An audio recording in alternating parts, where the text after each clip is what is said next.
حضرت عبداللہ بن عباس رضی اللہ عنہ فرماتے ہیں کہ ایک مرتبہ حضرت عیسیٰ علیہ السلام کے حواریوں نے آپ سے عرض کی، اگر آپ کسی ایسے شخص کو زندہ کر دیں جس نے نوح علیہ السلام کی کشتی کا مشاہدہ کیا ہو تو ہم اس سے اس کی تفصیل سنیں۔ حضرت عیسیٰ علیہ السلام نے انہیں اکٹھا کر کے ایک مٹی کے تودے پر لے گئے، وہاں سے مٹی کے ایک مش بھر کر ارشاد فرمایا، لوگوں یہ جانتے ہو کہ یہ مٹی کس کی ہے؟ حواریوں نے عرض کی، اللہ اور اس کے رسول زیادہ بہتر جانتے ہیں۔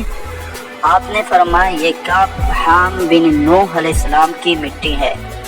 آپ نے مٹی کے تودے پر اپنا عصا مارا اور حکم دیا، قم باذن اللہ، کہ اللہ کے حکم سے کھڑے ہو جاؤ۔ تو اللہ کے حکم سے فوراً ایک سفید بالوں والا شخص اپنے بالوں سے مٹی جھاڑتے ہوئے اٹھ کھڑا ہوا۔ حضرت عیسیٰ علیہ السلام نے اس بوڑھے شخص سے پوچھا، کیا تو اس بڑھاپے کی حالت میں مرا تھا؟ اس نے کہا، نہیں، میرا وصال تو جوانی کی حالت میں ہی ہوا تھا، لیکن ابھی اٹھا تو یوں لگا کہ قیامت برپا ہو گئی، اور اسی ہولناکی کے خوف نے میرے بالوں کو سفید کر دیا۔ حضرت عیسیٰ علیہ السلام نے فرمایا، ہمیں نوح علیہ السلام کی کشتی کے بارے میں تفصیلات بتاؤ۔ اس نے کہا کہ حضرت نوح علیہ السلام کی کشتی 1200 گز لمبی اور 600 گز چوڑی تھی۔ کشتی کے 3 حصے تھے، بالائی حصے پر پرندے، درمیانی حصے میں انسان اور نچلے حصے میں وحشی جانور اور دیگر جانور تھے۔ جب نچلے حصے میں جانوروں کے گوبر اور لید کافی حد تک جمع ہو گئے تو حضرت نوح علیہ السلام کو وحی الہی کے ذریعے حکم ہوا کہ ہاتھی کی دم پکڑ کر جھنجھوڑو۔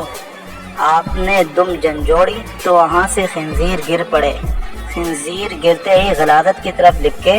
پھر جب چوہوں نے کشتی کی تختوں کو کاٹنا شروع کر دیا تو حکم ہوا کہ شیر کی آنکھ کے درمیان مارو۔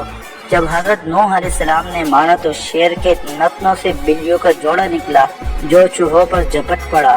آپ نے مزید پوچھا کہ بتاؤ، حضرت نوح علیہ السلام کو کیسے پتہ چلا کہ سارے شہر غرق ہو چکے ہیں؟ اس نے تفصیل بتاتے ہوئے کہا کہ حضرت نوح علیہ السلام نے کوے کو بھیجا کہ زمین کے حالات معلوم کر کے آؤ۔ کوے نے جو ہی زمین پر مردار دیکھے تو ان کو نوچنے کے لیے ٹوٹ پڑا، تو حضرت نوح علیہ السلام نے اس کے لیے خوف کی بد دعا کی، اس لیے وہ گھروں سے مانوس نہیں ہوتا۔ پھر کبوتر کو بھیجا، وہ اپنی چونچ میں زیتون کا پتا اور اپنے پاؤں کو مٹی سے آلودہ کر کے واپس پلٹا، تو حضرت نوح علیہ السلام نے اندازہ لگا دیا کہ شہر طوفان الہی سے غرق ہو چکے ہیں۔ آپ نے کبوتر کے گلے میں سب شاخوں کا ہار ڈالا اور اس کے لیے انس و امن کی دعا کی۔ اس وجہ سے کبوتر انسانوں سے مانوس ہو گیا۔ حواریوں نے عرض کی، یا رسول اللہ، کیا ہم اسے اپنے گھر نہ لے جائیں تاکہ وہ ہمارے ساتھ بیٹھے، ہم سے گفتگو کرے؟